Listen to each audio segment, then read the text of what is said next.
কোরবানি মন চাইলে দেয়, দেয় দেয় না যে এমন না, কিন্তু ঠিক যতজনের উপরে ফরজ হইল, ওয়াজিব হইল, অতজন দেয় কিনা এটা হলো দেখার বিষয়। যার ভাল লাগছে হইতে দেয়, যার ভাল লাগছে না হইতে দেয়, এটা তো কোনো কথা। এই ঘরের মধ্যে আপনার ছেলেও রোজগার করে, ছেলের ঘরের নাতি হেই তো রোজগার করে, হের কাছেও জমা টাকা আছে, সে ঢাকা চাকরি করে মনে করেন নাতি, এখন তার কাছে আপনার ৮০,০০০ ১,০০,০০০ টাকা তার কাছে আলগা জমা আছে। হ্যাঁ, তো ঈদের দিন যদি ওই টাকাটা তার কাছে থাকে, তার মালিকানা দিন, কোরবানির ঈদের ৩ দিন, তো তার উপরেও তো কোরবানি ওয়াজিব, নিঃসন্দেহে ওয়াজিব।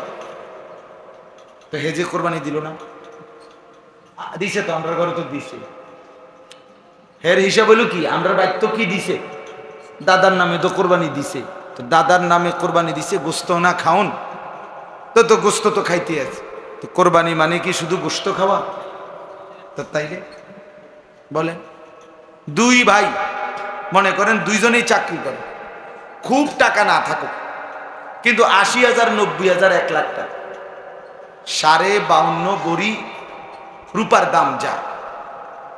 কোরবানির ঈদের দিন যদি কারো কাছে তার বাজার সংসারের মূল প্রয়োজন, ওষুধপত্র, বাজার সদাই, গ্যাস বিল, বিদ্যুৎ বিল, পানির বিল, এই সামান্য যে মৌলিক খরচ বউ বাচ্চা, এইটার অতিরিক্ত যদি 52.৫ ভরি রূপার দাম যা, সেই পরিমাণ সম্পদ থাকে মালিকানাধীন এই ৩ দিনের মধ্যে, তাহলে ওই পুরুষ নারীর উপরে কোরবানি আছে। এবং আল্লাহ নবী সাল্লাল্লাহু আলাইহি সাল্লাম বলছেন যে কোরবানি করলো না, সামর্থ্য হওয়ার পরেও, ওয়াজিব হওয়ার পরেও, সে যেন আমাদের নামাজে না আসে। আল্লাহ নবী সাল্লাল্লাহু আলাইহি সাল্লাম বলছে, তোমার মতো অপদার্থ নামাজ পড়তে আইসো, তুই আমগো মসজিদে আসবি না, তুমি আমাদের ঈদগাহে আসবা না।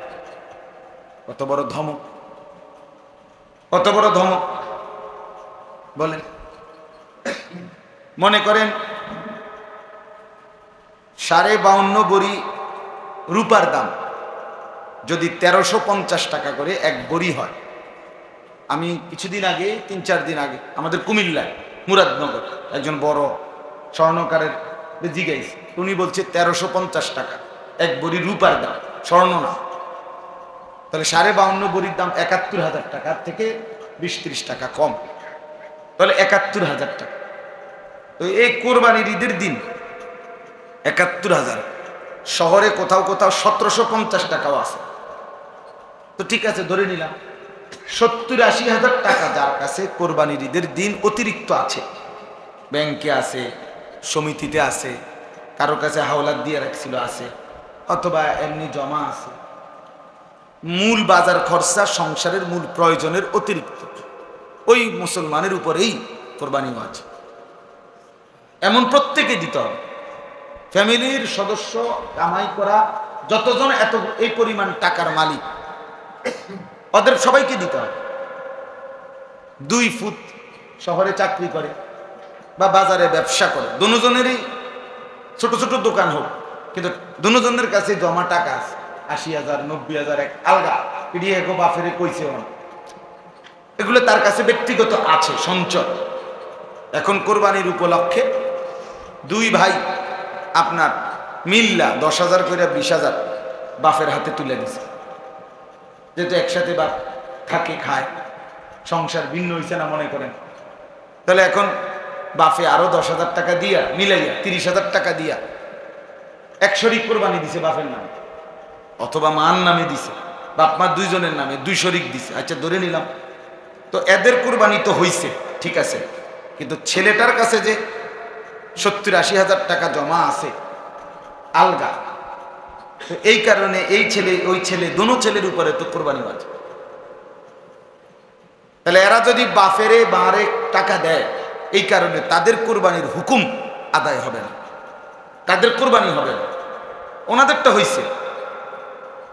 তাহলে এরা নিঃসন্দেহে গুনাহগার থাকবে, এদের জন্য ঈদের নামাজ পড়া নিষেধ। এই অপদার্থ যেন, রসুল বলছে তুমি আইসো না, তুমি যে তো গোস্ত খাইবার হিসাব করছো, তো শুইয়া থাকো, তুমি নামাজ পড়ে কিরবা, গোস্ত রান্দা হইলে তো তোমার জানাইবে, ডাকবে। তোমার মায়ের তো কই বই ফুতাইও বুঝতো রান্দা হয়েছে খাইতে আসো, তো আর কি, তুমি হঠাৎ থাকো। এই জন্য বললাম বিষয়টা অনেক গুরুত্বপূর্ণ। কোন মহিলার কাছে মনে করেন স্বর্ণ আছে 1 ভরি 1.5 ভরি, মহিলার কাছে, মহিলার ব্যক্তিগত নিজস্ব 10,000 টাকা আছে, এটি হেবুড়ির টাকা, স্বামীর না, তার নিজের টাকা, স্বামী দিছিল কোনো সময়, ফুতে দিছে, বাপের বাড়ির থেকে কেউ দিছে, বাপে দিছে, বাইয়ে দিছে, এমন হইতে পারে কিনা বলে। তাহলে এই মহিলার ওই কোরবানির ঈদের দিন এই মহিলার যদি তার গহনা যে স্বর্ণ আছে আর ওই টাকাটা, এই দুইটা মিলাইলে যদি 52.5 ভরি রূপার দাম সমপরিমাণ হয়, তাহলে এই মহিলার উপরেও নিঃসন্দেহে কোরবানিও আছে, এই মহিলারও কোরবানি দিতে হবে। তা বলেন তো 1 ভরি স্বর্ণ আর 10,000 টাকা, এই দুইটা মিলাইলে 70-80 হাজার টাকা হবে না? 1 ভরি স্বর্ণের দামে তো 80-90 হাজার। শুধু স্বর্ণ না, কোনো মহিলার কাছে জমা কোনো টাকা নাই, রূপা নাই, শুধু কি আছে? স্বর্ণ আছে, আর কিছুই নাই, তাইলে 7.5 ভরি স্বর্ণ হইতো। কিন্তু যদি স্বর্ণের সাথে কিছু পরিমাণ রূপা থাকে, কিছু পরিমাণ টাকা থাকে জমা, তাহলে দুইটা মিলাইতে হবে, দোনোটার দাম মিলাইয়া 52.5 ভরি রূপার দাম যা, ওইটার লগে মিলাইতে হবে, ওইটার সমপরিমাণ হলেই কোরবানি আছে। এই কথা চিন্তা করলে অসংখ্য মহিলার উপর, অনেক মহিলা, অধিকাংশ মহিলাদের উপরে কোরবানি ওয়াজিব দেয় না। বললাম না, ফ্যামিলিতে নিজের একটা বুঝ করে একজনের নামে দিছে, আর কি, বাপের নামে কোরবানি দিছে, বুড়া মার নামে কোরবানি দিছে, মা মুরব্বী মানুষ, মার নামে কোরবানি দিলাম, অথচ মার উপরে হয়তো কোরবানি ওয়াজিব হয় নাই, কারণ হেবুড়ির এই পরিমাণ কি নাই, সম্পত্তি নাই। তাহলে উনার কোরবানি আদায় করলে কোরবানি হবে নফল, আর তার উপরে ছিল কি ওয়াজিব, সে তারটা করল না। তো কি হইল এটা? কেমন হইল বলেন? এই খামখেয়ালি আমাদের, মানে আমরা অধিকাংশ মুসলমান, আমাদের ফিকির হলো ইবাদত হবে আমার মন মতো, শরীয়তের মেজাজ বুঝা, এই মানসিকতা, এই মানসিকতাই আমাদের মধ্যে। আফসোসের ব্যাপার, আফসোসের ব্যাপার। অথচ কোরআনুল কারীমে আল্লাহ তাআলা বলছেন বারবার মুত্তাকির সিফাত, মুত্তাকি কাকে বলে, মুমিন কাকে বলে, মুসলমান কাকে বলে, দুইটা গুণ সবসময় যার মধ্যে চলমান, এটা মুত্তাকির সিফাত, বৈশিষ্ট্য, পরিচয়, মুমিনের পরিচয় কি? 1, 5 ওয়াক্ত নামাজ পড়ে, 2, সর্বদাই প্রতিনিয়ত নিজের সম্পদ থেকে আল্লাহর রাস্তায় খরচ করে, যাকাত আসলে যাকাত, কোরবানি আসলে কোরবানি, হজ ফরজ হলে হজ, এমনি দান সদকার দরকার হলে দান সদকা, এটা দিতে থাকে। এই ব্যাপারে তার কোনো কার্পণ্য নাই, তার কোনো বাধা নাই, তারে মুমিন বলে, তারে মুসলমান বলে। এই জন্য কোরআনুল কারীমে আল্লাহ তাআলা, আপনারাও শুনছেন ওয়াজে, যে আল্লাহ তাআলা যত জায়গায় নামাজের কথা বলছেন, তত জায়গায় যাকাতের কথা, সম্পদ ব্যয়ের কথা, অমিম্মা রাযাকনাহুম ইউনফিকুন বলছেন। তার মানে নামাজ এবং যাকাত, নামাজ এবং সম্পদ ব্যয়, এই দুইটা একসাথে চলবে, এই দুইটা একসাথে। প্রতিদিন মুসলমান নামাজ পড়বে, প্রতিদিন মুসলমান কম বেশি আল্লাহর রাস্তায় খরচ করবে, 10 টাকাই হোক, 5 টাকাই হোক, 2 টাকাই হোক।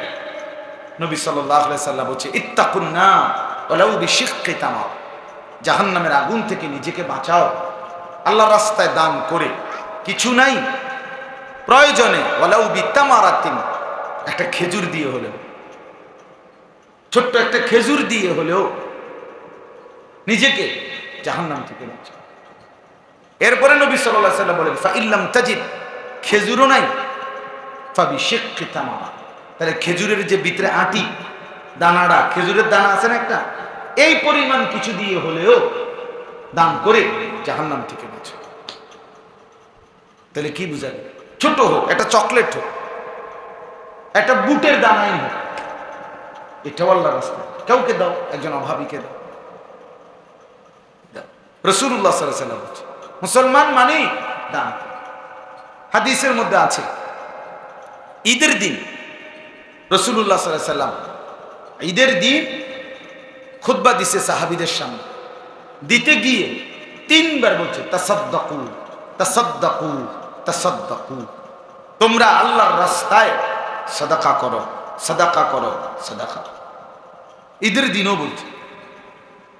হাদিস আছে রাসূলুল্লাহ সাল্লাল্লাহু আলাইহি ওয়াসাল্লাম ঈদের দিন মহিলাদেরকে আলাদা গিয়া, পর্দার আড়ালে মহিলারা, ওইখানে কাছে গিয়ে মহিলাদেরকে নবীজি সাল্লাল্লাহু আলাইহি ওয়াসাল্লাম বললেন, ইয়া মা'শারান নিসা তাসাদ্দাকনা, হে মুসলিম নারীগণ আল্লাহর রাস্তায় সাদাকা করো।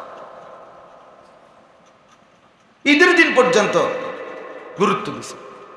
এবং গিয়ে বলার পরে হাদিসে স্পষ্ট আছে, সাহাবী বলতেছেন মহিলারা তখন নিজেদের কানের দুল গলা কান থেকে খুলে ওই যে দান উঠাচ্ছে যে রুমালে ওখানে দিয়ে দিছে, দিয়ে সব একসাথ করে গোলাইয়া হযরতে বেলালের কাছে পৌঁছায় দিছে।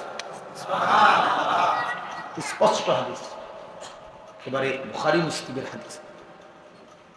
তাইলে বিষয়টা কতটা গুরুত্বপূর্ণ। মুসলমান অর্থ ব্যয় করা আমাদের মধ্যে মানসিকতা।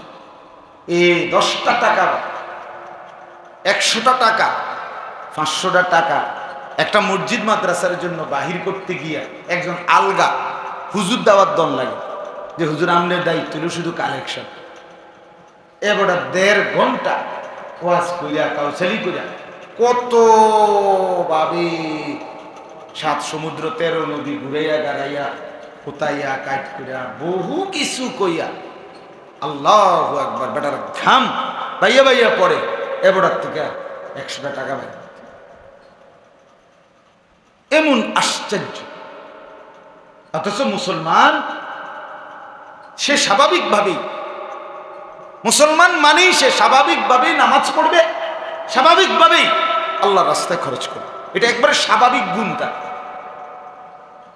আচ্ছা আপনারা বলেন তাহাজ্জুদ নামাজ কখন পড়ে জানেননি কেউ? দুপুরবেলা। কখন? শেষ রাত। রাতের কি? তাহলে গভীর রাত।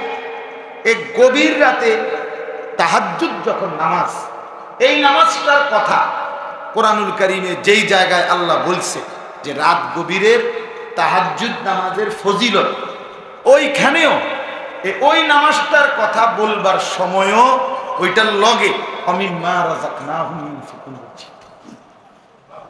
মানে ওই রাত গভীরের তাহাজ্জুদের নামাজের সময়ও কইছে যে তাহাজ্জুদও পড়ে আমার বান্দা এবং আমার রাস্তায় তার সম্পদ থেকে খরচ করে।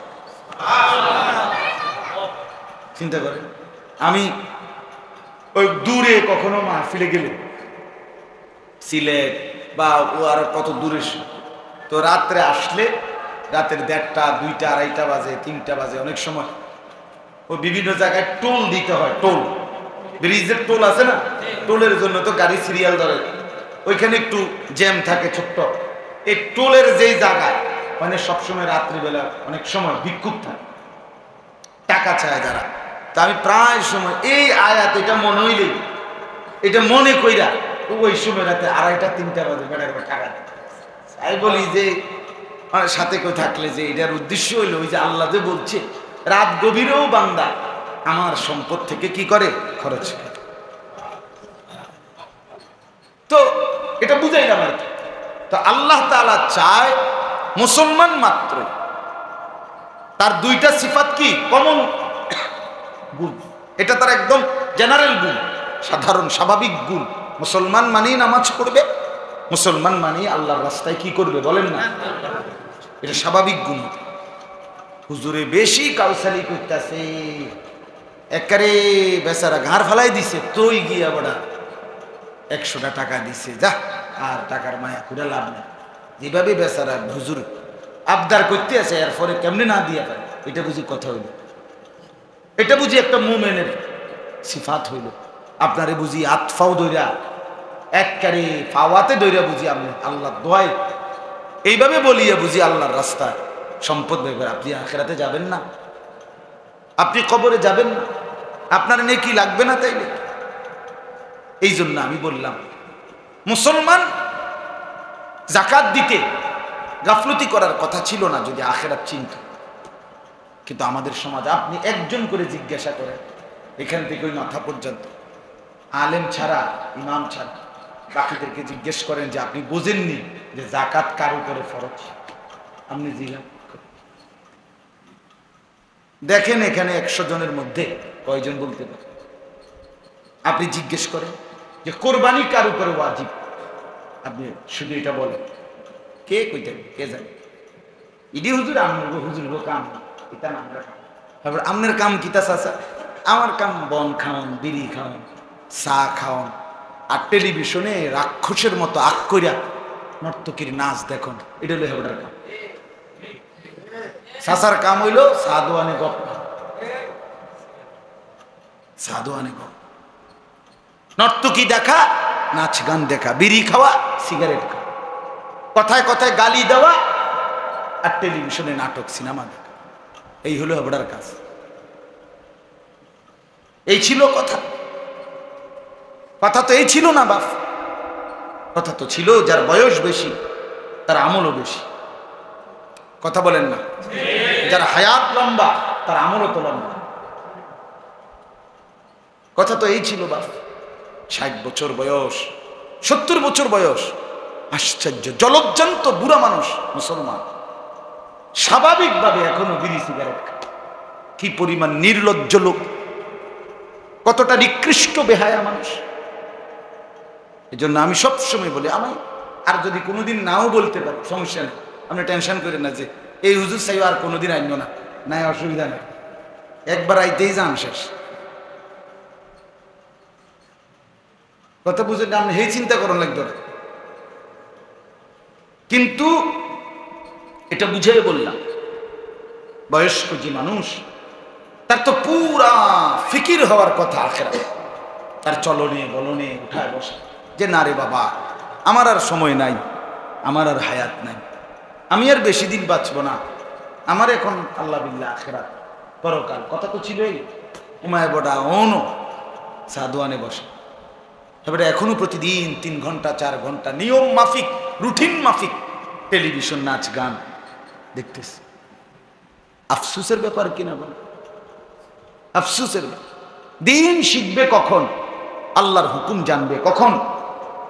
যাকাত আদায় করবে কখন? কোরবানি আদায় করবে কখন? মাসআলাটা বুঝবে কখন? হজ করবে কখন? কখন হজ করবে? হজ্জের মাসআলা জিজ্ঞেস করে। আমি এখনো মাওলানা মাদ্রাসায় বলে আসছি এই আসরের পরে, ওই সাগর ফেনা মাদ্রাসা, মনে করেন একজন মুসলমানের উপরে, একজন মুসলমান, তার কাছে তার বাড়িটা আছে বসত, আর অতিরিক্ত আলগা তার কাছে 10 শতক জায়গা আছে, হেবড়া জমি, আর জমি কয় শতক? আর কিচ্ছু নেই, আর ব্যাংকেও কোনো টাকা নাই, ফুতো বিদেশ নাই, আলগা হেবড়ার আর কোনো কামাই নাই, শুধু আছে জমি, বাড়ির বিডাটা, আর আলগা আছে কি এই কদ্দুর জিনিস। আচ্ছা, এখন এই মুসলমান তার যে সংসারটা আছে, সংসারে মনে করেন 6 জন সদস্য, কথার কথা, বা 8 জন, এই 8-10 জন মানুষের এই আল্লাহর ঘরে যাওয়া, থাকা, আসা, এইটুকু সময় 1.5 মাস। হজ্জের সময় সৌদি আরবে যাইতে, থাকতে, আসতে সব মিলাইয়া হলো কি 1.5 মাসেরও কম, 40 দিন। এবার আরো কমাইলে আমার ফ্লাইট, আমার এবার ফ্লাইট এবং ফিরতি ফ্লাইটে মোট 33 দিন, এইটাই দিছে হিসাবে। তো 44 দিন, 42 দিন, 43 দিন, আমি ধরলামই 1.5 মাস, আমি ধরলাম 2 মাস। 2 মাসে ওনার পরিবারের সংসারের খরচ, বাজার, ওষুধপত্র, বই, কাগজ কলম, পানির বিল, বিদ্যুৎ বিল, গ্যাস বিল ইত্যাদি, এটা একটা খরচ। আর ওই আল্লাহর ঘরে যাইতে আসতে যে খরচটা লাগে, হজ্জের টাকাটা, মনে করেন হজ্জের টাকা 7 লাখ, আর এখানে লাগবে আরো 2 লাখ, 2 মাসে ধরে নিলাম, কত হইল? এই 9 লাখ। তো ওনার জমি আছে কদ্দুর? এখান থেকে যদি উনি 3 শতক জমি বা 4 শতক জমি বেচে, তাইলে এই 9 লাখ টাকা, মানে 3 লাখ টাকা করে যদি শতক হয়, তো 3 তিরিকা 9 লাখ, কথা বুঝছেন? 4 লাখ টাকা করে যদি 4 শতক যদি হয়, 2 লাখ টাকা করে যদি শতক হয়, 4 দুগুণে 8 লাখ, তাহলে 8-9 লাখ টাকা 3-4 শতক জায়গা বেচলেই হয়ে যাবে মনে করেন। তাহলে আরো বাকি জমি আছে কদ্দুর? 7 শতক, 6-7 শতক জায়গা আরো রয়ে গেছে। তো এই 3 শতক 4 শতক জমি বিক্রি করলে ওনার পরিবারের এই 1.5-2 মাসের সংসার খরচও চলবে, হজের টাকাও কি হবে, কথা বুঝছেন? আর ফিরা যখন আইব দেশে, তখন সংসার চলার জন্য ওই বাকি আরো জমি আছে না কদ্দুর? কদ্দুর ওই যে 6-7 শতক না রইছে, এটুকু আছে, এটা দিয়েই সংসার চলবে। তাহলে আর যদি কিছু না থাকে, ফুত বিদেশ, ব্যাংকের টাকা, ফসলের অন্য কোনো জমি আর কিচ্ছু নাই, শুধু এটুকু যে দূর জমি থাকলে তার কিছু অংশ বিক্রি করলে হজের টাকা, সংসারের বাজার খরচের টাকা হয়ে যায়, এবং বাকিটুকু দিয়ে পরে আইসা চলা যাবে। আল্লাহর কসম বাপ, ওই মুসলমানের উপরে হজ করা ফরজ। এখন বলেন এটা হিসাব করে এবার কি পরিমাণ মুসলমানের উপরে হজ ফরজ? কই আদায়কারী কোথায় বলো? ওনারা জিজ্ঞাসা করেন আপনি, চাচা হজ করবেন না? হ্যাঁ হুজুর, এখনো তো 2টা ছেলে বিদেশ পাঠানো বাকি। মাইয়া বিয়া দিছি 2 জন, ছোট মাইয়া গাওয়ানো বিয়া দন, বাইতে একখান ঘর ধরছি, দোতলার কামটা ফুরে শেষ করতে পারতেছি না, টানা আছে, এই কারণে হজে যায়। হায় না ফরমান, আহা ওই হজে যাবেন না চাচা? কইব কি যে আরে যাইলাম হইলে কিন্তু বাড়ির লগে দিয়া তার চাচায় 10 শতক জমি বেচবো কয়, আর যা বহুত দিন ধরে ঘুরাইতে আছে, বেচে না। এই জমি কেন লইবার লাগিয়া বহুত দিন ধরে ঘুরতে আছে। এই জমি কেন যদি বেচতো, তাহলে বাড়িটা কদ্দুর সুন্দর মিল হইতো, কদ্দুর সুন্দর করে বাড়িটা গোছ গাছ করে কবরে যাইতে পারলো, মনটা বুঝে দেখতাম যে জি ভিতরে গদ্দুয়ার করে দিয়ে গেছে। বাহ, কি সুখের আলাপ! ছেলেকে বিদেশ পাঠাইলে, মেয়েকে বিয়ে দিতে পারলে, হ্যাঁ, বাড়িতে বিল্ডিং করলে, জমি কিনলে, কবরের আযাব মাফ, এটা নিশ্চিত তো? কথা বলেন না? হাসরের ময়দানে মুক্তি নিশ্চিত তো? বলেন। রাসূলুল্লাহ সাল্লাল্লাহু আলাইহি ওয়াসাল্লাম বলেন, যেই মুসলমানের উপরে হজ ফরজ ছিল, অথচ হজ ফরজ হওয়ার পরেও আদায় না করে, চাচারা আপনাদেরকে বলি মিয়া, হজ ফরজ ছিল কিন্তু আদায় করে নাই, মরে গেছে, খোদার কসম নবী বলছে যে তুই হয় ইহুদি হইয়া মর, নাহলে খ্রিস্টান হইয়া মর, তুই মুসলমান হইয়া মরলি না, তুই বেঈমান, তুই বেঈমান বেটা। ফালিয়ামুত ইনশাআ ইয়াহুদিয়ান ওয়া ইনশাআ নাসরানিয়ান, ইহুদি হইয়া মর। নবী সুপারিশ করব কারে? ইমানদারের না সুপারিশ করব? ইহুদিরে। হ্যাঁ, আলাপ করে জিলাপি কন্যা সুপারিশ, সুপারিশ কি জিলাপি কন্যা নাকি? সুপারিশ কি বিরিয়ানির ফোকলা দিয়া? জীবনে মোট কত পোটলা বিরিয়ানি খাইছেন উম্মত, এই হিসেবে সুপারিশ?